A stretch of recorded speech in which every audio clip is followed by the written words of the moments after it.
आज इलेक्ट्रोस्टैटिक्स का सेशन 5 है और आज हम डिस्कस करेंगे electric field due to point charge. So एक पॉइंट चार्ज है Q, इसके चलते इस जगह पर निकालना है इलेक्ट्रिक फील्ड। क्या डेफिनेशन है इलेक्ट्रिक फील्ड का? Force on unit positive charge. So यहाँ पर अगर आप यूनिट पॉजिटिव चार्ज रखते हैं, से डिस्टेंस r है, वहाँ अगर यूनिट पॉजिटिव चार्ज रखते हैं तो फोर्स क्या हो जाएगा? Q इंटू 1/4πε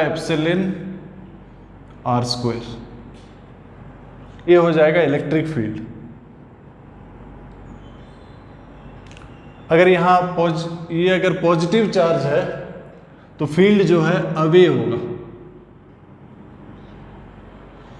और अगर ये नेगेटिव चार्ज होता, अगर ये नेगेटिव चार्ज है at a distance r, field जो है टुवर्ड्स द चार्ज होगा। सो फील्ड जो है अलोंग दिस लाइन होगा, अवे फ्रॉम द चार्ज होगा अगर चार्ज पॉजिटिव है, और अगर चार्ज नेगेटिव है तो टुवर्ड्स चार्ज होगा। जब हम स्केलर फॉर्म में लिखते हैं खाली मैग्नीट्यूड लिखिएगा, साइन मत लिखिएगा। लेकिन अगर वेक्टर फॉर्म में अगर आप लिखते हैं, सो Q/4πε, इस वेक्टर, ये वेक्टर मल्टीप्लाई करिएगा। न्यूमरेटर में जब आपने वेक्टर मल्टीप्लाई किया तो डिनोमिनेटर में भी r आएगा, मैग्नीट्यूड आएगा। सो r स्क्वायर ऑलरेडी था, r क्यूब हो जाएगा। सो जब आप वेक्टर फॉर्म में लिखते हैं तो ये चार्ज का साइन दीजिएगा। चार्ज अगर पॉजिटिव है तो पॉजिटिव साइन, चार्ज अगर नेगेटिव है तो नेगेटिव साइन। जब स्केलर फॉर्म में लिखते हैं सिर्फ मैग्नीट्यूड लिखिएगा और उन दोनों के बीच में एंगल देखकर वेक्टर एडिशन कीजिएगा।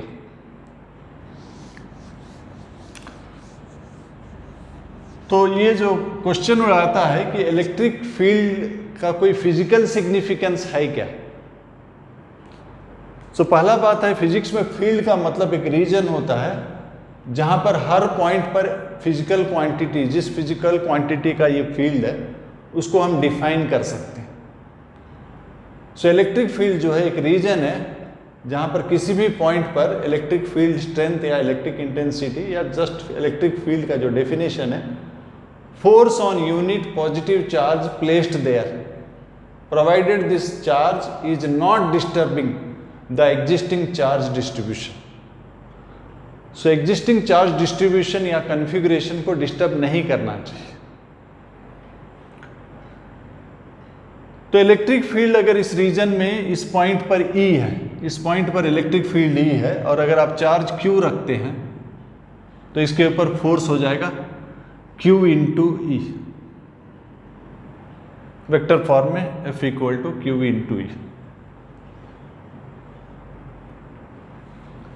तो बेसिकली किसी भी चार्ज पर जो फोर्स होता है वो फोर्स जो है उस रीजन का, उस पॉइंट का इलेक्ट्रिक फील्ड इनटू चार्ज होता है। जब हम कूलम्स लॉ लिखते हैं, जब हम कूलम्स लॉ लिखते हैं Q1 Q2 एट ए सेपरेशन R, तो जब हमको फोर्स Q2 पे निकालना होता है तो एग्जैक्ट स्टेटमेंट ये है कि Q1 के द्वारा क्रिएट किया गया इलेक्ट्रिक फील्ड यहां पर क्या है। सपोज Q1 के द्वारा क्रिएट किया गया इलेक्ट्रिक फील्ड यहां पर E है। सो फोर्स Q2 के ऊपर हो जाएगा Q2 इंटू E, ये फोर्स हो जाएगा। सो ये एग्जैक्ट स्टेटमेंट है इस जगह का फील्ड इंटू चार्ज। सो ये जो है हमें मालूम है Q1/4πε r स्क्वायर, ये Q2 है।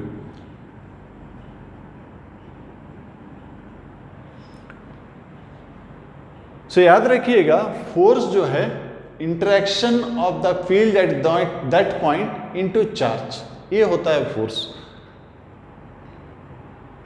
आपको लगता होगा कि कूलम्स लॉ भी तो वही है, Q1 Q2/4πε r स्क्वायर।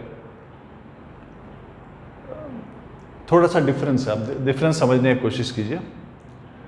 जब हम चार्ज रखते हैं वो फील्ड क्रिएट करता है, और ये फील्ड को ट्रेवल करने के लिए समय लगता है। कोई भी फिजिकल क्वांटिटी का जो वेलोसिटी है वो वेलोसिटी ऑफ लाइट से ज़्यादा नहीं हो सकता है, जो कि 3 × 10⁸ मीटर पर सेकंड, इससे ज़्यादा नहीं हो सकता। तो जब हमने इसको यहाँ रखा, इसका फील्ड यहाँ तक जाने में कुछ समय लगेगा, बिकॉज ये स्पीड ज़्यादा है, टाइम नेग्लिजिबल है, आप सीधा लिख सकते हैं। लेकिन अगर डिस्टेंस बहुत ज़्यादा है, मान लेते हैं कि ये डिस्टेंस बहुत ही ज़्यादा है, बहुत ही ज़्यादा है, ताकि फील्ड को यहाँ तक पहुँचने के लिए 1 दिन लगता है, 1 दिन लगता है। तो एट गिवन टाइम दोनों रेस्ट में हैं, तो फोर्स आप सफिशिएंटली लॉन्ग टाइम से रेस्ट में है, तो आप फोर्स लिख सकते हैं Q1 Q2 by 4πε₀r²। क्योंकि यहाँ जो फील्ड इसके द्वारा जो क्रिएट किया गया फील्ड यहाँ पहुँचा है, और ये बिकॉज ये बहुत देर से रेस्ट में है, तो यहाँ फील्ड कांस्टेंट है, ये फोर्स हो गया। अब आप इसको थोड़ा सा मूव कर दीजिए, से यहाँ तक मूव कर दीजिए, ये इसका नया पोजीशन है, और अब नया डिस्टेंस मान लेते हैं r' है। आपने इसको मूव किया, तो इसके ऊपर फोर्स क्या होगा? इसके ऊपर force Q1 Q2 by 4πε₀r² होगा या r² होगा? 1 दिन तक r² ही होगा, क्योंकि वेव को, इलेक्ट्रिक फील्ड को, इट्स लाइक वेव, इसको ट्रेवल करके यहाँ तक आने के लिए 1 दिन लगा। ये अगर छोटा सा डिस्टेंस है तो नियरली 1 दिन के बाद ही ये फील्ड यहाँ पहुँचेगा, और तब तक फील्ड जो है शुरू का जो वैल्यू था वही है। तो 1 दिन तक ये फोर्स यही रहेगा। अब ये formula Q1 Q2 by 4πε₀r², 1 दिन के बाद होगा। 1 दिन के बाद जब वेव वहाँ पहुँचता है, इलेक्ट्रिक फील्ड वहाँ पहुँचता है, तब ये फोर्स होगा। तो इसीलिए जब इलेक्ट्रिक कूलम्स लॉ दिया जाता है तो उसमें दिया जाता है the electric force between 2 point charges at rest दिया जाता है डेफिनेशन के लिए। बट क्या हम न्यूमेरिकल में इतना सावधानी बरतना पड़ेगा ताकि ये सब देखना पड़ेगा? जरूरत नहीं, क्योंकि वेलोसिटी ऑफ लाइट बहुत हाई है, 2 चार्जेस मूव भी कर रहे हैं, तो इन नो टाइम वो पहुंच जाता है। आप सीधा यूज़ कर सकते हैं, जो भी डिस्टेंस दिया गया है उसको आप यूज़ कर सकते हैं। तो इलेक्ट्रिक फील्ड अगर 1 से ज़्यादा चार्ज है, 1 2 3 इस तरह से कई चार्जेस है, और आपको इलेक्ट्रिक फील्ड यहाँ निकालना है, तो आप प्रिंसिपल ऑफ सुपरपोजिशन यूज़ कीजिए। प्रिंसिपल ऑफ सुपरपोजिशन क्या है? अगर ईच चार्ज, ये charge suppose field E1 create करता है, और ये चार्ज मान लेते हैं फील्ड E2 क्रिएट करता है, इस तरह से कई charges. So net electric field at a point is vector sum of the field due to each charge. So इसके चलते जो चार्ज है E1, इसके लिए E2, इस तरह से जितने भी चार्जेस, तो बहुत सारा चार्ज कन्फिग्रेशन है, आपको एक जगह पर फील्ड निकालना है, तो आप हर एक चार्ज के लिए निकालिए, ये मान कर निकालिए कि अगर कोई और नहीं रहता तो ये कितना फील्ड क्रिएट किया होता। उसी तरह दूसरा चार्ज का निकालिए, तीसरा का निकालिए, और उन सब का वेक्टर सम कर दीजिए। So that will be the net electric field at that point से P। तो इसके ऊपर क्वेश्चंस करते हैं। सो पहला क्वेश्चन ले लेते हैं। सपोज ये डिस्टेंस जो है, ये 3Q है, ये -5Q है, और ये सेपरेशन 2A, और हमें फील्ड निकालना है यहाँ पर सेपरेशन E, मतलब दोनों से सेपरेशन ये होगी। सो 3Q पॉजिटिव चार्ज है, पॉजिटिव चार्ज के लिए फील्ड अवे होगा। -5Q नेगेटिव चार्ज है, नेगेटिव चार्ज के लिए फील्ड टुवर्ड्स होगा। So net field vector addition होगा, और ये दोनों वेक्टर सेम डायरेक्शन में है, सो सिंपल एडिशन हो जाएगा। 3Q, खाली मैग्नीट्यूड लिख रहा हूँ, 3Q by 4πε₀A², और वो हो जाएगा 5Q। देखिए खाली मैग्नीट्यूड लिख रहा हूँ, इसलिए -5Q नहीं लिखा हूँ, दोनों चार्जेस के लिए फील्ड ले लिए, डायरेक्शन देख लिए, उसके बाद हम ऐड कर रहे हैं और दोनों वेक्टर्स सेम डायरेक्शन में है, एडिशन जो है सिंपल एडिशन हो जाएगा 4 pi epsilon not a square.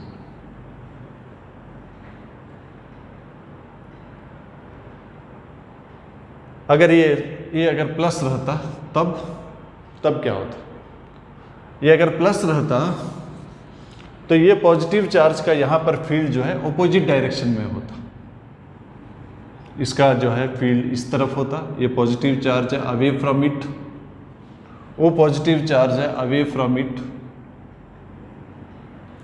सो इस बार दोनों वेक्टर्स ऑपोजिट डायरेक्शन में है, सो ये वेक्टर सम जो है माइनस हो जाएगा।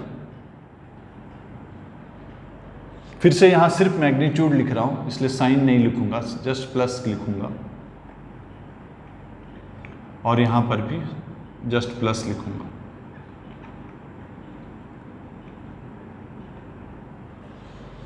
सो ये वेक्टर्स, दो वेक्टर्स वन डायमेंशन में है, वन डायमेंशन में अगर दोनों का डायरेक्शन सेम है तो आप ऐड कर दीजिए, ऑपोजिट डायरेक्शन है तो आप सब्सट्रैक्ट कीजिए। टू डायमेंशन में लेते हैं क्वेश्चन। टू डायमेंशन में से इक्विलेटरल ट्रायंगल है ए, यहाँ आपका 3Q है, यहाँ -7Q है और आपको यहाँ फील्ड निकालना है। तो क्या करेंगे, 3Q पॉजिटिव चार्ज है, पॉजिटिव चार्ज के लिए फील्ड अवे होगा, -7Q नेगेटिव चार्ज है, उसके लिए फील्ड जो है टूवर्ड्स होगा। इक्विलेटरल ट्रायंगल है 60 डिग्री है, यानी कि ये 120 डिग्री है। पहले दोनों का मैग्नीट्यूड लिख लेंगे, इसका मैग्नीट्यूड हो जाएगा 3Q/4 pi epsilon not a square. दूसरा का भी मैग्नीट्यूड लिखेंगे, माइनस साइन नहीं लिखेंगे। सो 7Q/4 pi epsilon not a square. अब दो वेक्टर है, इनके बीच में 120 डिग्री है, तो आप पैरेललोग्राम ला यूज कर लीजिए। E1 square plus E2 square plus 2E1 E2 cos 60 cos 120।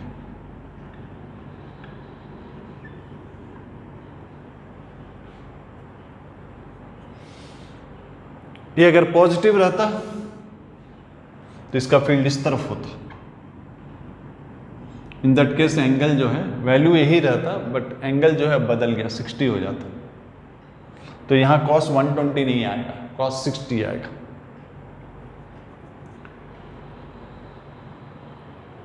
एक और तरीका से आप ऐड कर सकते थे, रेजोल्यूशन से।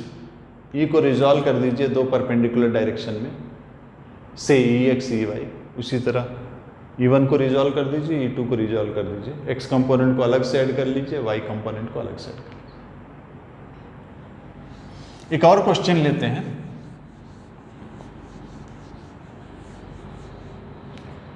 इसी क्वेश्चन को ले लेते हैं, इसी ये था से आपका 3Q और ये आपका -5Q, ये -5Q ए। और हमें जो है सेंटर में फील्ड निकालने के लिए कहा गया, सेंटर में फील्ड निकालने के लिए कहा गया। कोई भी सिमेट्रिक डिस्ट्रीब्यूशन का, चार्ज का अगर सिमेट्रिकल डिस्ट्रीब्यूशन है तो सेंटर में फील्ड 0 होता। सेंटर मतलब अगर तीनों -5Q होता तो ये सिमेट्रिकल डिस्ट्रीब्यूशन, अगर तीनों -5Q रहता तो इस सेंटर पर फील्ड 0 होता। लेकिन इस जगह पर 3Q है, क्या हम 3Q को लिख सकते हैं -5Q + 8Q, क्योंकि चार्जेस जो है additive in nature. So 3Q को हम बिल्कुल लिख सकते हैं -5Q + 8Q।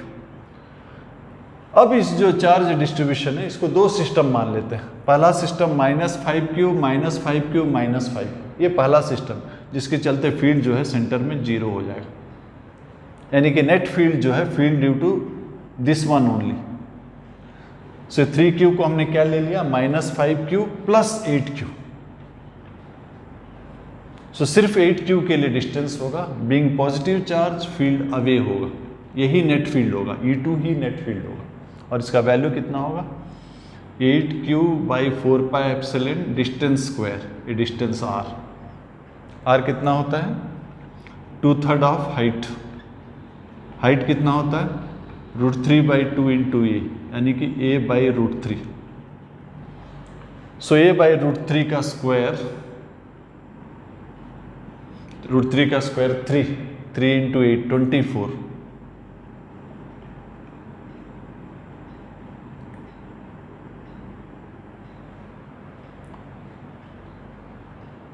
सो कहीं पर अगर आपको सिमेट्री का दिखता है तो उसका एडवांटेज जरूर लीजिए। जनरल तरीका काफ़ी लंबा हो जाएगा, उन तीनों के लिए अलग अलग निकालो। 3 वेक्टर को अगर ऐड करना है तो एक ही ऑप्शन बचता है रेजोल्यूशन, तो आप रिजॉल्व कीजिए, ऐड कीजिए, वो लंबा प्रोसेस है। तो यहाँ पर दिख रहा है कि -5q है और एक -5q रहेगा, तो एक सिमेट्रिक डिस्ट्रीब्यूशन है जिसका सेंटर में इलेक्ट्रिक फील्ड 0 होगा। इसीलिए जो हमें 3q दिया था उसको हम मान सकते हैं it is the sum of -5q and +8q। So -5q एक सिमेट्रिक सिस्टम है, उसके चलते फील्ड 0 है, हमें सिर्फ 8q का निकाला है। नेक्स्ट क्वेश्चन लेते हैं।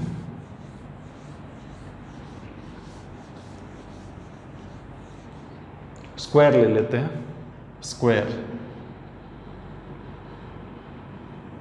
सो स्क्वायर लेते हैं से 4q -3q से 2q और ये मान लेते हैं 5q, इस तरह से। सो चलिए फील्ड निकालते हैं सेंटर पे। ये 4q का फील्ड इस तरफ होगा, माइनस चाहे माइनस का इस तरफ होगा E2, ये प्लस है, प्लस का इस तरफ होगा,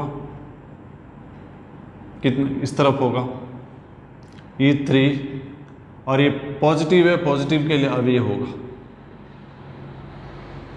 सो E2 और E4 सेम डायरेक्शन में, सो इनका जो एडिशन है सिंपल एडिशन हो जाएगा E2 plus E4 same direction में, दैट इज ये 5q है, सिर्फ मैग्नीट्यूड ले रहा हूँ, ये 3q है, सो 8q बाई 4πε डिस्टेंस कितना है, साइड अगर a है तो डायगोनल हो जाएगा √2a, और डिस्टेंस जो है उसका आधा हो जाएगा √2a/2, यानी कि a by √2। So a by √2 whole square, so ये हो जाएगा 16q बाई 4πε0 a²। अब ये दोनों का 4q के चलते इस तरफ है, 2q के चलते इस तरफ है, दोनों ऑपोजिट है, सो माइनस हो जाएगा।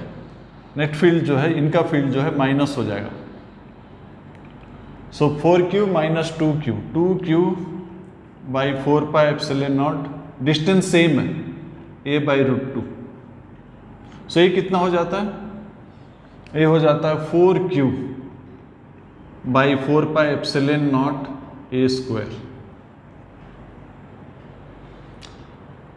सो इन दोनों का रिजल्टेंट इस तरफ है, इन दोनों का रिजल्टेंट इस तरफ है, सो नेट फील्ड जो है इनके बीच में एंगल 90 डिग्री है, सो नेट फील्ड जो है इनका वेक्टर सम दोनों 90 डिग्री में है, सो नेट फील्ड जो है पहला का स्क्वायर, दोनों में देखिए q बाई 4πε0 a² कॉमन है, in fact 4q by 4πε0 a² common है, तो जो कॉमन है उसको बाहर ले लीजिए आप, 4q बाई 4πε0 a², ये कॉमन है, ले लीजिए। सो 4q बाई 4πε0 a² कॉमन लेने के बाद वहाँ 4 बच जाता है, 4 स्क्वायर, और यहाँ आपने पूरा कॉमन ले लिया, 1 बच जाता है। सो यहाँ 4 कट जाएगा, q बाई πε0 a², 16 प्लस 1 17।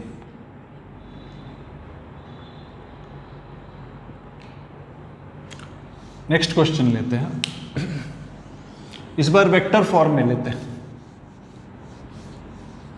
इस बार हमें वेक्टर फॉर्म में लेते हैं। हमें एक चार्ज दिया गया Q से 10 माइक्रो कूलम चार्ज दिया गया, और इसका पोजीशन है से 2 - 1 3, ऐसा यूनिट है, मीटर्स में है। और एक पॉइंट हमको निकालना है, यहाँ पर फील्ड निकालना है। इस पॉइंट का पोजीशन दिया गया 3 1 2।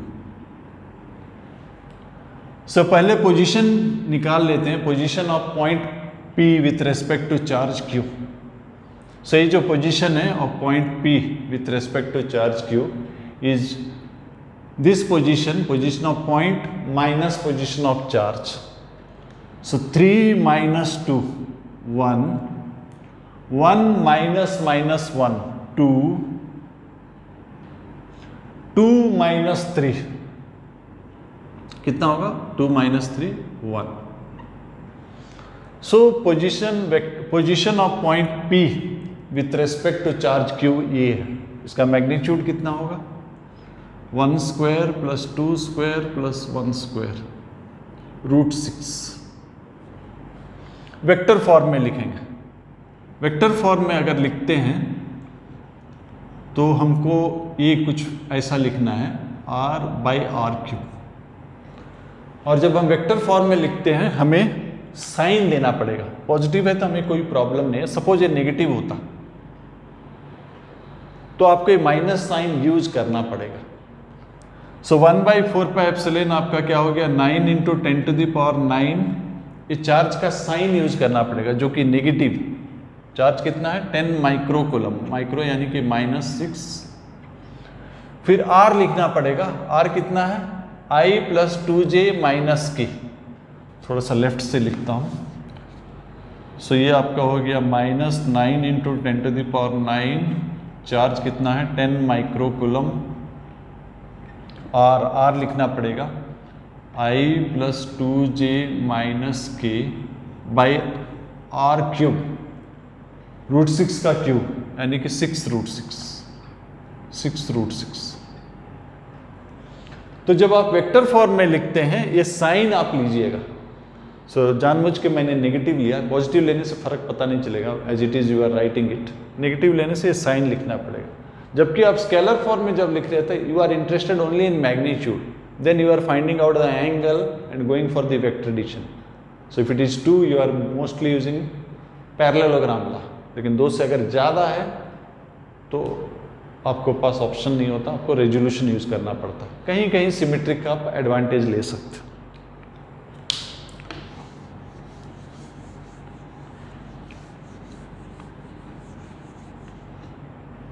सो कोई भी कंडक्टर अगर है, किसी भी शेप और किसी भी साइज का कंडक्टर है, अगर आप उसको चार्ज देते हैं तो चार्ज जो है ओनली सरफेस में रिसाइड करता है, अंदर में कहीं चार्ज नहीं रहता। अंदर में कहीं रहता, अंदर में हर जगह इलेक्ट्रिक फील्ड 0 होता है। So any charge given to a conductor resides only on the surface, inside everywhere electric field is 0।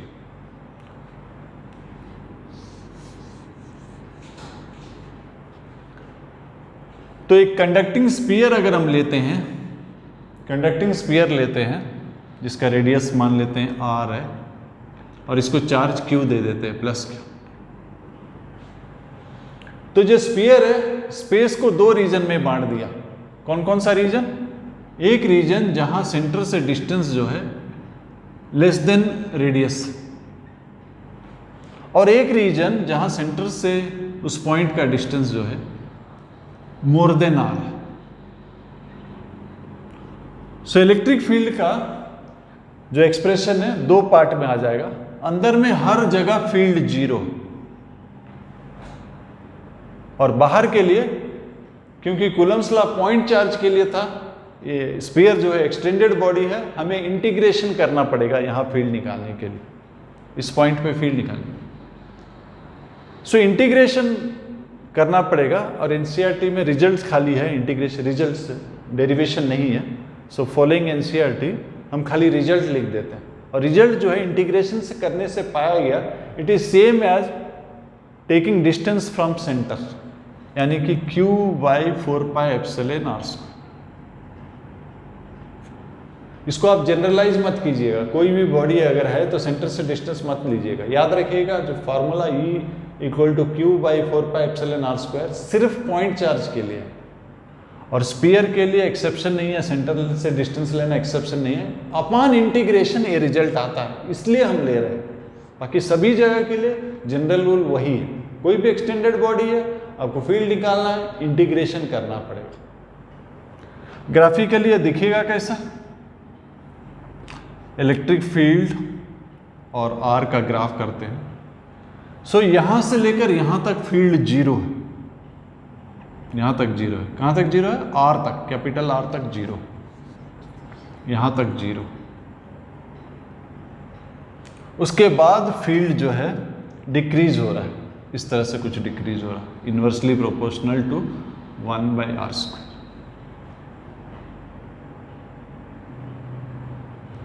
अगर एक नहीं दो स्फीयर रहता है, अंदर वाला सॉलिड रहता, दो स्फीयर रहता, सपोज ये सॉलिड स्फीयर है और ये होलो कंडक्टिंग स्फीयर है, इसका रेडियस मान लेते हैं r1 है, इसका रेडियस r2 है, और एक कंसेंट्रिक मतलब सेंटर सेम,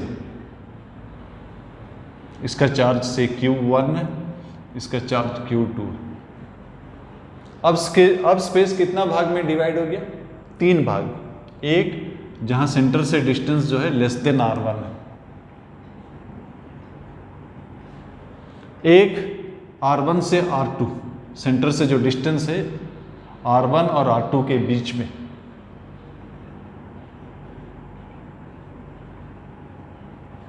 और एक रीजन जहां सेंटर से डिस्टेंस जो है more than r2। So accordingly हमारे पास 3 एक्सप्रेशन आ जाएगा। सो पहले यहां निकालेंगे और हम क्या यूज करेंगे? Principle of superposition. इस जगह पर इसके चलते कितना फील्ड है, इसके चलते कितना फील्ड है, दोनों का वेक्टर एडिशन होगा। कोई भी कंडक्टिंग बॉडी के अंदर में अगर करंट नहीं है तो कोई भी कंडक्टिंग बॉडी के अंदर में इलेक्ट्रिक फील्ड जीरो होता है। तो इसका कंट्रीब्यूशन यहां पर जीरो है, इसका भी जीरो है, तो रिजल्टेंट जीरो ही होगा। अब अगर हम यहां लेते हैं इस स्फीयर के लिए ये बाहर, तो इस स्फीयर का फील्ड इस तरफ बाहर की तरफ होगा, away from the centre, radially away. अगर पॉजिटिव चार्ज है रेडियली अवे होगा, नेगेटिव होगा तो टुवर्ड्स होगा। तो ये मान लेते हैं पॉजिटिव है तो रेडियली अवे। लेकिन इस स्फीयर के लिए यहां पर अभी भी जीरो है क्योंकि ये इनसाइड है। सो फील्ड यहां पर सिर्फ इस स्फीयर के लिए हो जाएगा। क्या हो जाएगा? q1/4πε r²। क्या है? सेंटर से इस पॉइंट का डिस्टेंस। अब अगर यहां लेते हैं, अब दोनों का कंट्रीब्यूशन आ जाएगा। यहां अगर लेते हैं, दोनों का सेंटर सेम है और फील्ड रेडियली अवे। सो इसके लिए रेडियली अवे है, इसके लिए भी अगर ये भी पॉजिटिव चार्ज है तो रेडियली अवे, दोनों अगर पॉजिटिव चार्ज तो दोनों रेडियली अवे है। सो नेट फील्ड जो है दोनों वेक्टर सेम डायरेक्शन में एडिशन हो जाएगा, प्लस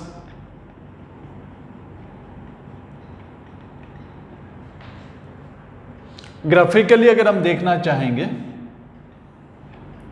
से इस तरफ इलेक्ट्रिक फील्ड है, ये डिस्टेंस है। सो यहां से लेकर r1 तक फील्ड जीरो है, यहां तक जीरो, ये r1 है, यहां तक जीरो। उसके बाद ये एक्सप्रेशन है q1/4πε ऐसा कुछ r2 तक। उसके बाद मैं साइड से लिख रहा हूं, थोड़ा टेढ़ा दिख रहा है कि नहीं? एनीवे, r2 के बाद ये एक्सप्रेशन ऐड हो जाता है, तो अब फील्ड हो जाएगा इस तरह, ऐड हो जाता suddenly. So there will be a jump. यहां तक एक ही एक्सप्रेशन था, अब ये एक्सप्रेशन ऐड हो गया, तो ये जो है थोड़ा जंप हो जाएगा इस तरह से।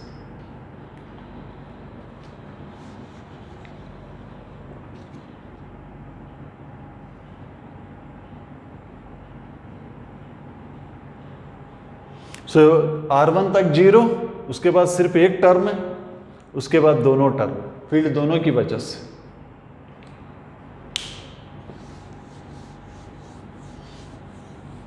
सो कंडक्टर में चार्ज जो है सरफेस में रहता है। Any charge given to a conductor resides on surface only. इसीलिए एक टर्म अक्सर यूज करते हैं, सरफेस चार्ज डेंसिटी।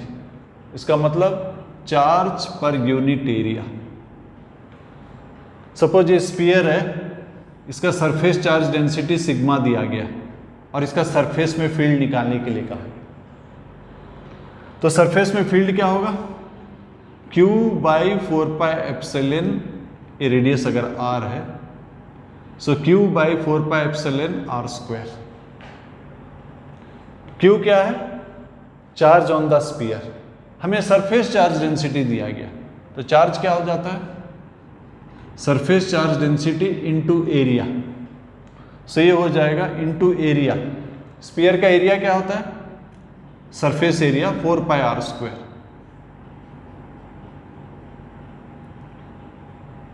तो 4π कट जाता है, r² भी कट जाता है, फील्ड हो जाता है सिग्मा बाई एप्सिलॉन नॉट। सो ये इलेक्ट्रिक फील्ड है।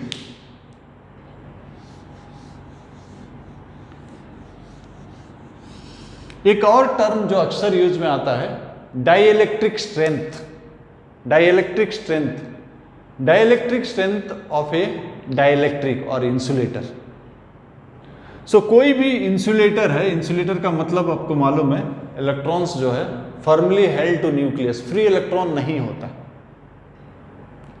लेकिन अगर इलेक्ट्रिक फील्ड अगर बढ़ते जाएगा तो इलेक्ट्रिक फील्ड जो है वैलेंस इलेक्ट्रॉन के ऊपर फोर्स एग्जर्ट करेगा, और ये फोर्स अगर बढ़ते जाएगा तो एक स्टेज आएगा जब इलेक्ट्रॉन जो है फ्री हो जाएगा, तो suddenly large number of free electrons available हो जाएगा and it will be no more insulator, it will be suddenly conductor. So dielectric strength का मतलब है द इलेक्ट्रिक फील्ड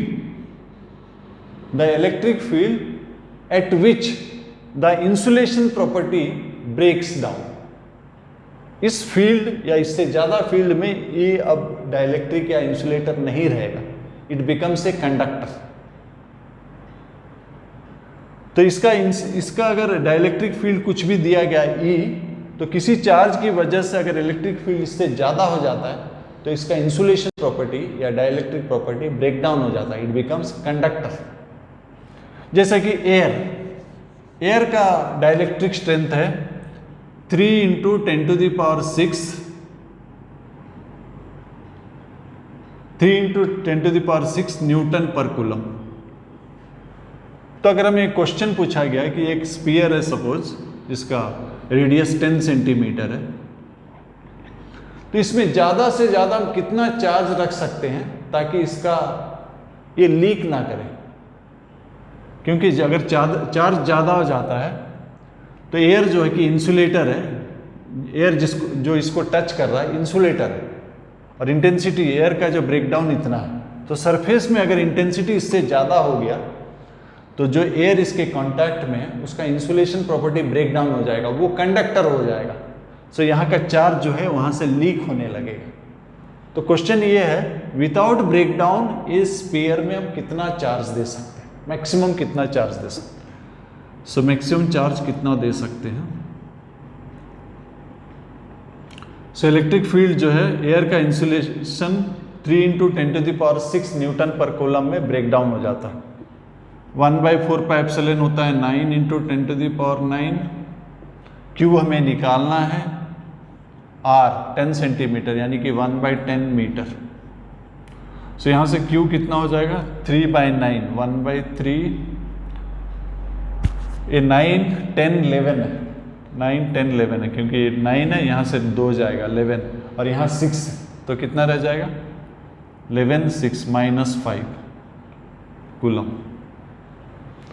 सो इतना चार्ज या इससे ज़्यादा चार्ज रहेंगे तो ये होल्ड नहीं कर पाएगा, इससे ज़्यादा चार्ज ये होल्ड कर नहीं पाएगा। इससे ज़्यादा दोगे तो जो एयर इसका कांटेक्ट में आ रहा है उसको ये चार्ज लीक कर देगा, एयर बिकम्स कंडक्टिंग, यहाँ से चार्ज ले लेगा। So dielectric strength, maximum electric intensity उससे ज़्यादा होगा तो उसका इंसुलेशन प्रॉपर्टी ब्रेक डाउन हो जाता है। So it is the intensity at which the insulation property breakdowns, it becomes a conductor. सो ये था आज का क्लास जहाँ पर हमने इलेक्ट्रिक फील्ड ड्यू टू ये पॉइंट चार्ज डिस्कस किया। नेक्स्ट क्लास में electric field due to distribution है, कंटिन्यूअस डिस्ट्रीब्यूशन ऑफ चार्ज, उसका डिस्कस करेंगे।